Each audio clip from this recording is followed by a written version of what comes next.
मंजर भाई, इस पे हमारी मीटिंगें हो रही हैं और मतलब इलेक्शन कोई सा भी हो, लोकल गवर्नमेंट का हो या कौमी और सूबाई असम्बली का हो, महाजर कौमी मूवमेंट ने इलेक्शन का बाइकाट किया था, जिसको वो अपनी गलती मानते हैं कि वो गलती थी, गलत फैसला था। इलेक्शन किसी भी सतह पर, चाहे वो डिक्टेटर की मौजूदगी में हो रहा हो, चाहे वो जमहूरी हुकूमत की मौजूदगी में हो रहा हो, चाहे धांधली का ख़तरा हो, चाहे ईमानदारी से इलेक्शन हो रहा हो, हमें इलेक्शन के प्रोसेस से दूर नहीं रहना चाहिए था। वो हमारी गलती थी। आज के बाद जब भी इंतखाबात होंगे, चाहे वो लोकल गवर्नमेंट के हों, चाहे वो कौमी और सूबाई असम्बली के हों, महाजर कौमी उसमें भरपूर शिरकत करेगी।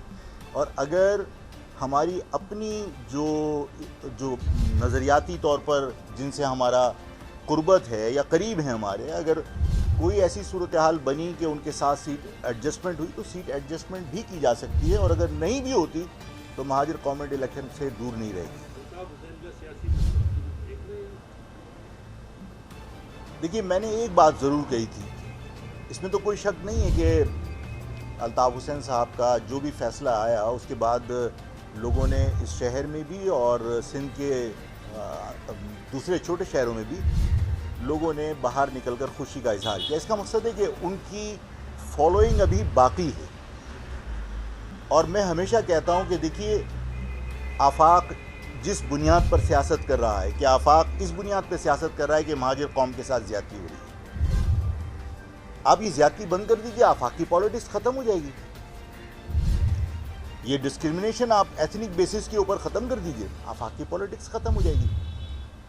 अल्ताफ़ साहब की अगर फॉलोइंग है तो इस अरसे में अल्ताफ़ के ज़माने में जो भी ज़्यादतियाँ हुई हों, उससे डबल ज़्यादतियाँ हुई, जिसकी वजह से उनकी जो बची कुची फॉलोइंग थी वो बरकरार है। मतलब बहुत अजीब सा वाक़या है, जो मैं अगर बयान करूं तो ये प्रेस कॉन्फ्रेंस पे रहने दीजिए कि कोई उसके भी कोई दूसरे मीनिंग निकाल लेगा। लेकिन अर्ज़ ये है कि अगर इश्यूज़ जिस पर उसने सियासत का आगाज़ किया था अल्ताफ़ साहब ने, अगर वो इश्यूज़ बरकरार है और उससे ज़्यादा आपने उन मसाइल को बढ़ा दिया, तो ज़ाहिर है कि वो तो फिर लोग उस तरफ देखेंगे, सोचेंगे। तो ये हुकूमत को चाहिए कि डंडे के बल पे किसी को ख़त्म करने की बजाय जो मसाइल हैं उनको हल करने की कोशिश करें। आप कह रहे हैं कि बच्चों की फॉलोइंग, लेकिन वो तो कह रहे हैं कि 48 घंटे का सिर्फ टाइम दे दें, फिर पता चल जाएगा कि सिंध के शहरी जो लोग हैं उनके वो किसके वफादार हैं, किसके साथ हैं। दूसरा, अल्ताफ़ साहब पे पाबंदी एस्टेब्लिशमेंट ने लाहौर हाई कोर्ट ने लगाई थी, जिस पर आज जिसके खिलाफ आज तक कोई अपील एमकेएम की तरफ से फाइल नहीं की। आपने कहा कि एस्टेब्लिशमेंट ने पाबंदी नहीं लगाई, मान लेते हैं।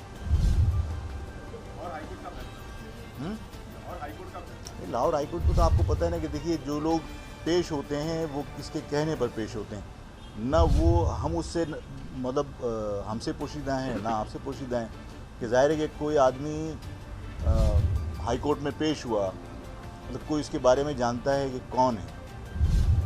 ज़ाहिर है कि कोई इस्टेब्लिशमेंट खुद तो जाके नहीं खड़ी होती, लेकिन मैं आपकी बात मान लेता हूँ कि इस्टेब्लिशमेंट नहीं थी, ठीक है ना।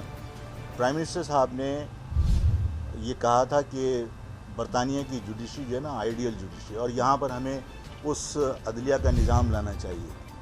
तो अब उनसे तबसरा करवाइए कि इस फ़ैसले को वो कबूल करते हैं या नहीं करते।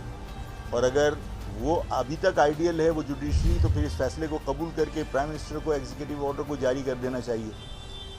और अगर नहीं तो फिर इसका मकसद ये है कि आपके मर्ज़ी के मुताबिक कोई फ़ैसला हो जाए तो सब कुछ अच्छा है, और अगर आपकी मर्ज़ी के ख़िलाफ़ हो तो सब कुछ ख़राब है या सब कुछ गलत है। तो ये पॉलिसीज़ जो है ना, वो इमरान खान साहब को बुरी तरह एक्सपोज कर रही है। आप सबका शुक्रिया।